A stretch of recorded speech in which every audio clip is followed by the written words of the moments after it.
Hi friends,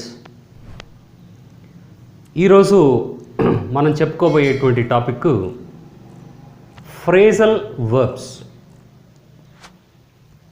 ఇంతకుముందు లెసన్స్లో మనం phrase అంటే ఏంటి, క్లాజ్ అంటే ఏంటి నేర్చుకొని ఉన్నాం.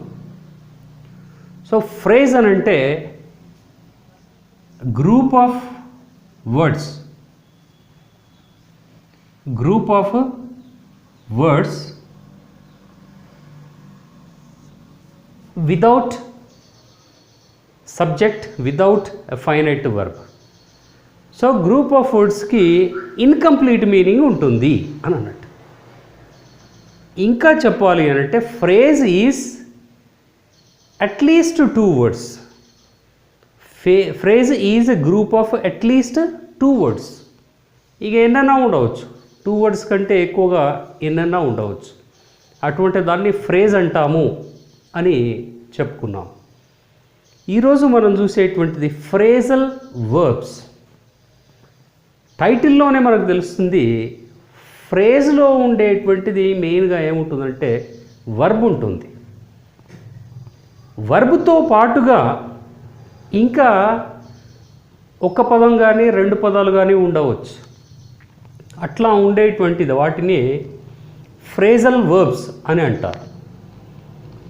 కొన్ని ఎగ్జాంపుల్స్ తోటి ఈ ఫ్రేజల్ వర్బ్కి డిఫరెన్స్ ఏంటిది చూద్దాం. ఈ సెంటెన్సెస్ ఒకసారి గమనిద్దాం మనం.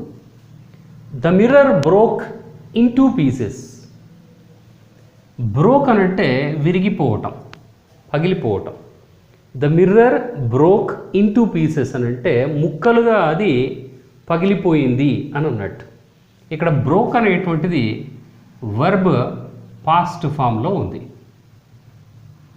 ఓకే, రెండవ సెంటెన్స్లో his car broke down yesterday అని అన్నాడు. His car broke down.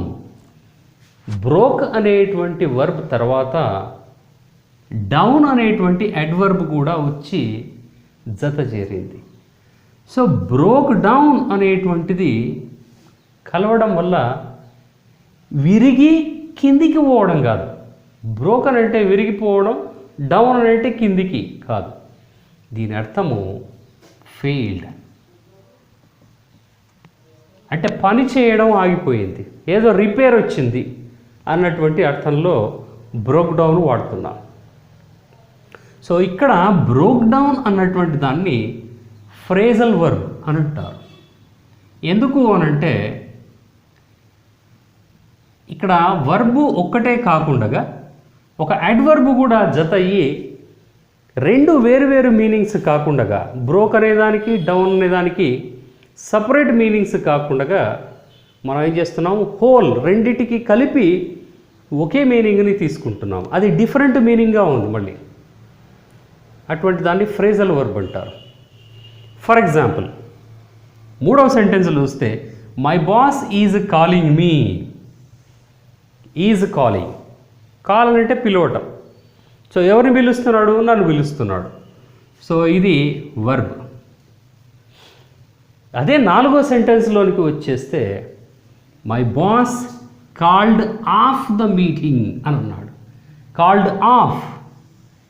ఇక్కడ కాల్డ్ అనేటువంటి ఈ వర్బ్ తర్వాత ఆఫ్ అనేటువంటి ప్రిపోజిషన్ వచ్చింది. Called of. ఈ 2 కలవడం వల్ల ఏమవుతుంది అని అంటే వీటికి ఉండేటువంటి ఇండివిజువల్ మీనింగ్ కాకుండా ఈ కాల్డ్ ఆఫ్ అనేటువంటి రెండింటిని కలిపి ఒక మీనింగ్గా తీసుకుంటాం. అదే కాల్ ఆఫ్ అని అంటే ఇక్కడ రద్దు చేయడము అంటే క్యాన్సల్. కాల్ ఆఫ్ అని అంటే క్యాన్సల్ అన్నటువంటి మీనింగ్, రద్దు కావడం, రద్దు చేయడం అన్న అర్థం వస్తుంది.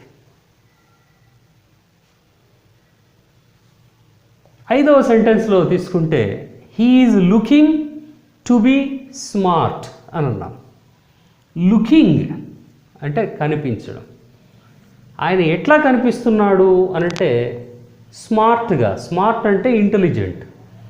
సో ఇంటెలిజెంట్గా అనిపిస్తున్నాడు అనేటువంటిది ఉంది. ఇక్కడ లుకింగ్ అనేటువంటిది జస్ట్ వర్బ్, ఓన్లీ వర్బ్ మాత్రమే. కానీ కింద సెంటెన్స్లో చూస్తే you have to look after your old parents అనేది ఉంది. అంటే లుక్ తర్వాత ఆఫ్టర్ అనేటువంటి ఈ యొక్క పదం వచ్చి చేరడం వల్ల ఏమవుతుంది అని అంటే అది ఒక ఫ్రేజ్గా మారింది. అంటే ఒకటి కంటే ఎక్కువ పదాలు ఉంటే మినిమం టూ కంటే ఎక్కువగా ఉన్నప్పుడు దాన్ని ఫ్రేజ్ అని అంటాం.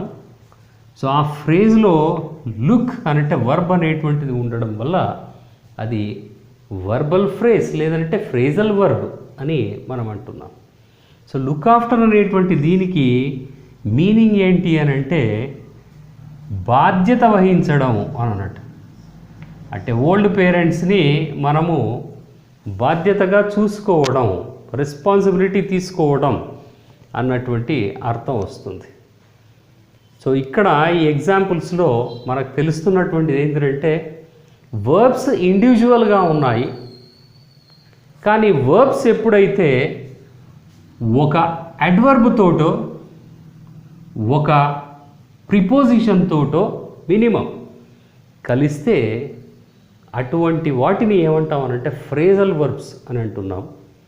ఈ phrasal verbs individual meaning words దాంట్లో ఉండేటువంటి ఫ్రేజ్లో ఉండే పదాల యొక్క విడివిడి అర్థాలు కాకుండా మొత్తానికి కలిపి ఆ ఫ్రేజ్ మొత్తాన్ని కలిపి హోల్ మీనింగ్ని ఒకటే అర్థాన్ని తీసుకుంటాము అనేటువంటిది ఈ సెంటెన్సెస్లో గ్రహిస్తున్నాం.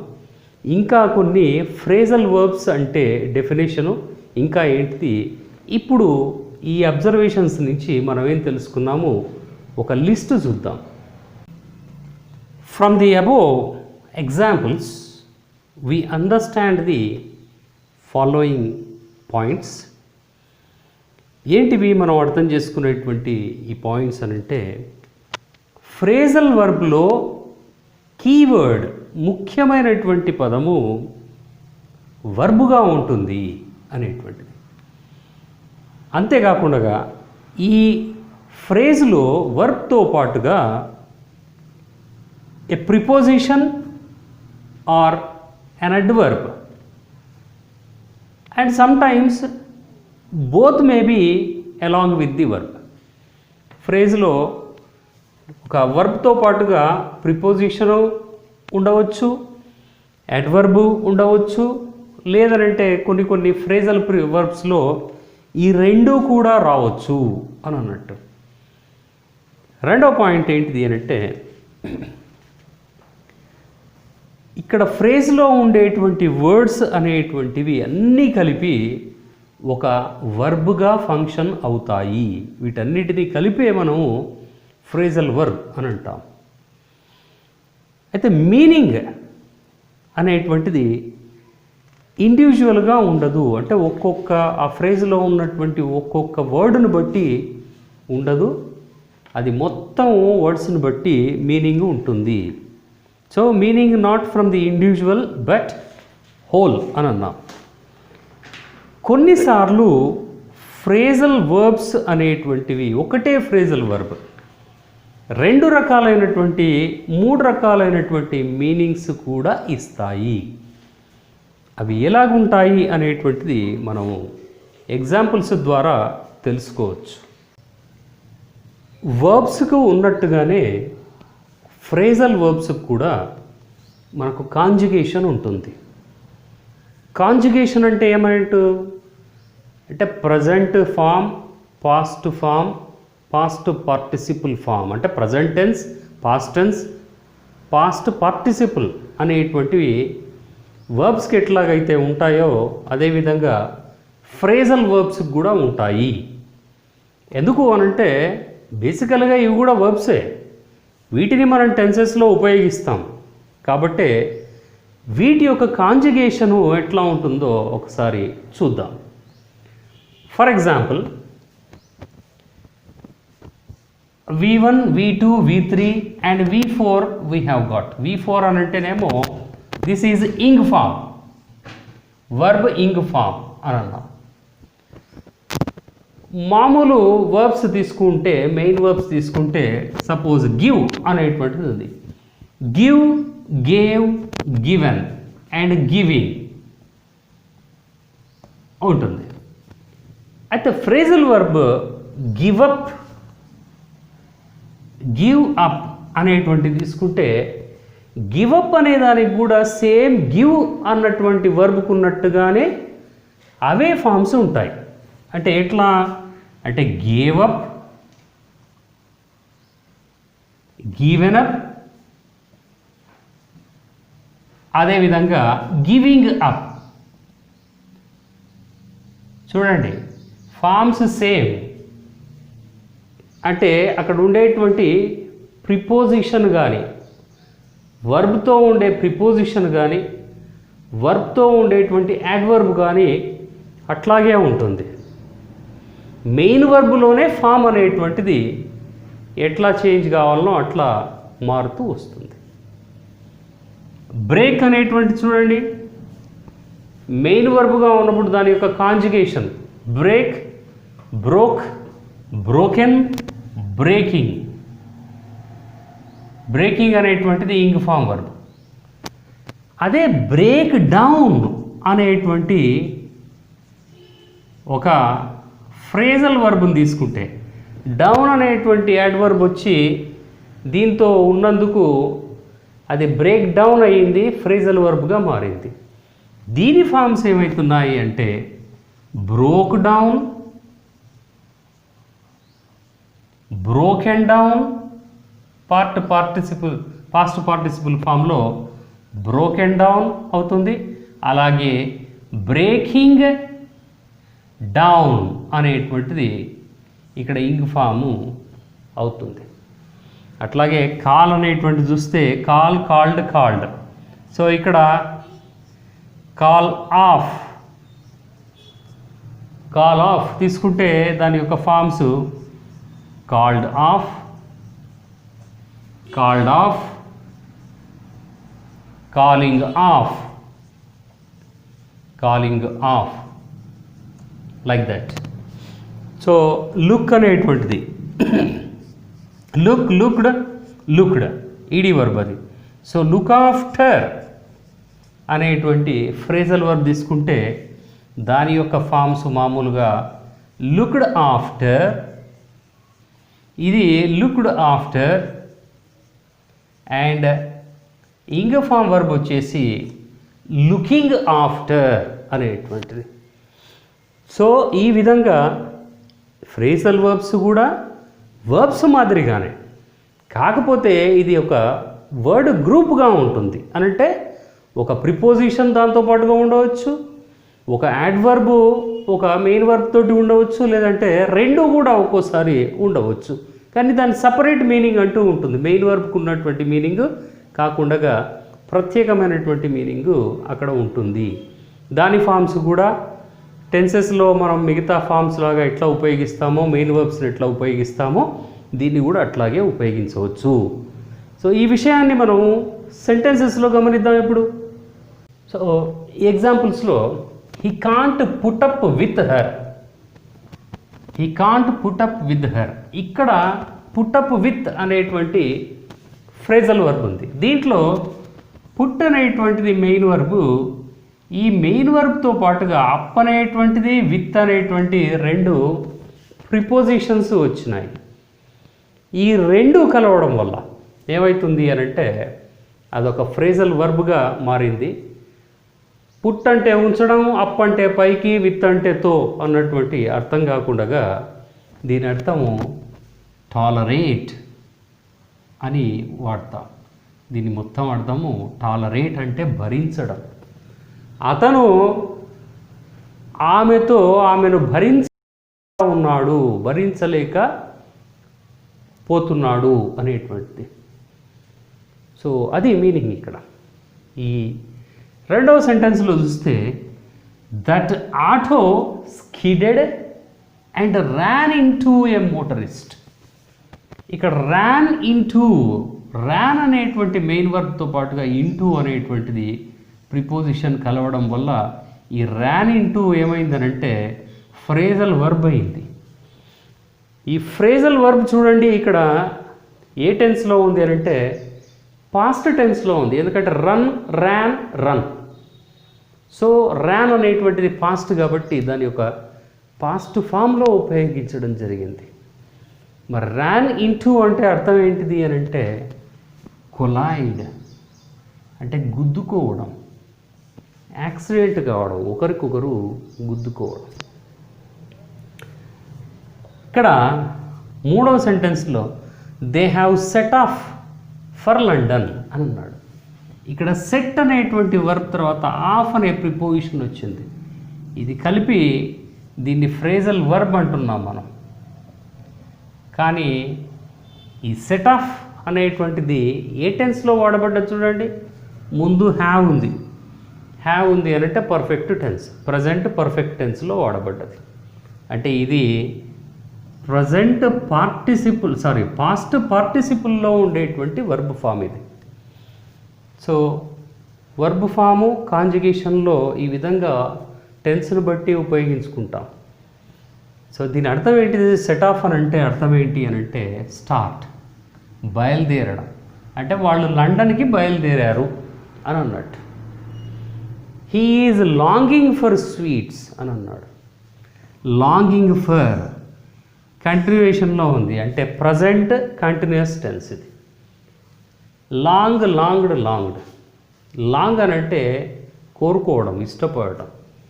సో లాంగ్ ఫర్ అని అంటే అమితంగా ఇష్టపడడం, విష్ అని అన్నట్టు. లాంగ్ ఫర్ అని అంటే ఏమన్నట్టు విష్ అన్న అర్థంలో వాడుతున్నాం. ఫిఫ్త్ సెంటెన్స్లో my brother has not given up smoking అని అన్నాడు. Gave up given up. So given up అనేటువంటిది ఇక్కడ పాస్ట్ పార్టిసిపుల్ వర్బ్ పర్ఫెక్ట్ టెన్స్లో ఉంది. సో ఆ విధంగా గివ్ అప్ అని అంటే అర్థం ఏంటిదంటే వదిలివేయడం, విడిచిపెట్టడం. సో స్మోకింగ్ ఇంకా వదిలిపెట్టలేదు అన్నటువంటి మీనింగ్ ఉంది. సో ఈ విధంగా ఫ్రేజల్ వర్బ్స్ అనేటువంటివి కూడా వర్బ్సే, కాకపోతే అవి మాటల సముదాయంగా ఉంటాయి. ఒక వర్బ్తో పాటుగా ఒక ప్రిపోజిషన్ ఉండవచ్చు, ఒక యాడ్వర్బ్ ఉండవచ్చు, లేదంటే రెండు కలిపి కూడా ఒక్కోసారి దాంతో రావచ్చు. దాని యొక్క మీనింగ్ మొత్తము హోల్ మీనింగ్ మారిపోతుంది. మెయిన్ వర్బ్కి ఉండేటువంటి మీనింగ్ కాకుండా కొత్త మీనింగ్లో వాడతాం. ఫ్రెండ్స్, కొన్ని జనరల్ డే టు డే లైఫ్లో మనం వాడుకునేటువంటి ఒక 25 ఫ్రేజల్ వర్బ్స్ని మనం ఇప్పుడు చూద్దాము. వాటిని బట్టి కొంత అవగాహన కూడా మనకు పెరుగుతుంది. సో ఆ లిస్ట్ ఏంటిదో ఇప్పుడు చూద్దాం. వాటినే మనం ఫ్రీక్వెంట్లీ యూజ్డ్ ఫ్రేజల్ వర్బ్స్ అన్నటువంటి దాని కింద 25 ఏంటిదో ఒకసారి చూసి వాటి మీనింగ్స్ని అర్థం చేసుకుందాం. సో బ్రింగ్ ఆన్ అంటే to cause something to happen. So bring on అంటే to cause something to happen అంటే ఏదైనా జరగడానికి కారణం అవ్వడం. హోల్డ్ ఆన్ అంటే టు గ్రాస్ప్ అంటే బిగ్గరగా పట్టుకోవటం. To take support of something ఏదైనా ఒక దాన్ని సపోర్ట్ తీసుకోవటం. బ్రేక్ డౌన్ అంటే ఇంతకుముందు చెప్పుకున్నాం ఫెయిల్ అంటే ఏదైనా పని చేయడం ఆగిపోవటం. లేదంటే దానికి ఇంకొక మీనింగ్ కూడా ఉంది, అప్సెట్ అనేటువంటిది. మనం ఒక పాయింట్ చెప్పుకున్నాం, ఒకటే ఫ్రేజల్ వర్బ్కి రెండు కూడా అర్థాలు ఉండవచ్చు అనేటువంటిది. బ్రేక్ డౌన్ అంటే ఒకటి ఫెయిల్, ఇంకొకటి అప్సెట్ అన్నటువంటి మీనింగ్ ఇక్కడ మనం చూస్తున్నాం. లుక్ ఫార్వర్డ్ టు అన్నటువంటి దాంట్లో యాంటిసిపేట్ విత్ ప్లెజర్ అని అన్నట్టు. లుక్ ఫార్వర్డ్ టు అని అంటే ఎవరినన్నా సంతోషంగా ఎవరికోసమన్నా దేనికోసమన్నా ఎదురు చూడటం.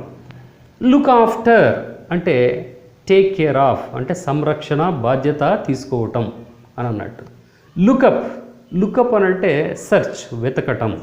బ్రింగప్ అని అంటే రైజ్ ఏ సబ్జెక్ట్ అంటే పెంచడం, ఎవరన్నా దేనిన్నా పెంచడం పోషించడం అన్నటువంటిది.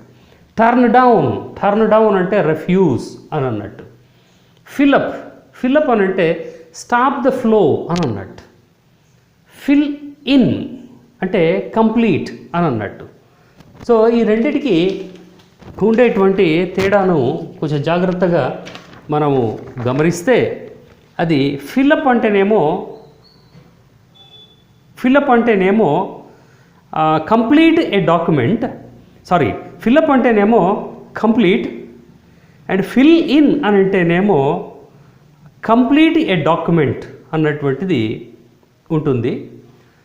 సో ఇక్కడ టర్న్ ఆఫ్ అన్నటువంటిది మనం టర్న్ డౌన్ తర్వాత టర్న్ ఆఫ్ అనేటువంటిది చూస్తే అది దాని అర్థం స్టాప్ ద ఫ్లో అని అన్నట్టు. నెక్స్ట్ ఆస్క్ అవుట్ అంటే టు ఇన్వైట్, అంటే ఎవరన్నా మనం ఆహ్వానించడం. ఆస్క్ అరౌండ్ అంటే to speak to. Next break in అని అంటే టు ఇంటరప్ట్ ఆర్ డిస్టర్బ్, ఎవరినన్నా పనిలో ఉన్నటువంటి వాళ్ళని భంగపరచడం. బ్రేక్ ఇన్ టు అని అంటే టు ఎంటర్ బై ఫోర్స్, అంటే బలవంతంగా బద్దలు కొట్టుకొని లోపలికి ప్రవేశించడం అని అన్నట్టు. చెక్ ఇన్ అంటే టు గో టు అన్నట్టు. చెక్అవుట్ అంటే టు లీవ్ ది ప్లేస్, బయటికి వచ్చేసేయడం. గెట్ ఆఫ్ అని అంటే to leave a place. Get out అని అంటే బయటికి వెళ్ళడం. టు బికమ్ నోన్ అనేటువంటి మీనింగ్ కూడా ఉంది. టేక్ ఆఫ్టర్ అంటే to look or to follow. ఈ విధంగా ఈ ఫ్రేజల్ వర్బ్స్ అనేటువంటివి మనకు ఫ్రీక్వెంట్గా వాడుతూనే ఉంటాము వర్బ్స్ మాదిరిగా. వీటిని బాగా ప్రాక్టీస్ చేయాలి అని అంటే డిక్షనరీ యొక్క హెల్ప్ని తీసుకోవాల్సి ఉంటుంది. ఇప్పుడు మనం వర్క్షీట్ని చూద్దాం. ఇక్కడ ఇచ్చినటువంటి ఆప్షన్స్లో కరెక్ట్ ఫ్రేజల్ వర్బ్ని సెలెక్ట్ చేసుకోవాలి. ఫస్ట్ వన్లో she dash her father in the habit of reading books, అంటే బుక్స్ చదవడంలో ఆమె తన ఫాదర్ యొక్క అలవాటుని ఫాలో అవుతుంది అని అన్నట్టు. అందుకు టేక్స్ ఆఫ్టర్ అనేటువంటిది సూటబుల్ ఫ్రేజల్ వర్బ్. రెండో దాంట్లో we dash the bus when it reached hour stop వచ్చినప్పుడు బస్సును దిగటం అనేటువంటిది గెట్ ఆఫ్. మూడవది the firemen had to dash the kitchen to rescue the residents. ఇక్కడ కాపాడడానికి ఆయన ఇంట్లోకి వెళ్ళడానికి ఎవరి పర్మిషన్ అవసరం లేదు కాబట్టి డైరెక్ట్గా అడగకుండా వెళ్ళడం అంటే బ్రేక్ ఇన్ టు అనేది సూటబుల్గా ఉండే ఫ్రేజల్ వర్బ్. నాలుగో దాంట్లో I dash but no one has seen my mobile. Asked around అనేటువంటిది సూటబుల్గా ఉండేటువంటి ఫ్రేజల్ వర్బ్ ఇక్కడ. లాస్ట్ దాంట్లో fill up the form with a pencil, అంటే ఫామ్ని కంప్లీట్ చేయడం అన్నటువంటి ఉద్దేశంలో ఫిల్అప్ అనేటువంటిది సూటబుల్గా వచ్చేటువంటి ఫ్రేజల్ వర్బ్. ఫ్రెండ్స్, ఈ వీడియో మీకు నచ్చినట్టయితే లైక్ చేయండి, షేర్ చేయండి, అట్లాగే నా ఛానల్ని సబ్స్క్రైబ్ చేయండి. బెల్ బటన్ని ప్రెస్ చేస్తే అక్కడ ఆల్ అనేటువంటి నోటిఫికేషన్ని సెలెక్ట్ చేస్తే నేను ఇక ముందు చేసేటువంటి అన్ని వీడియో లెసన్స్ మీకు నోటిఫికేషన్స్ వస్తాయి. Thank you very much.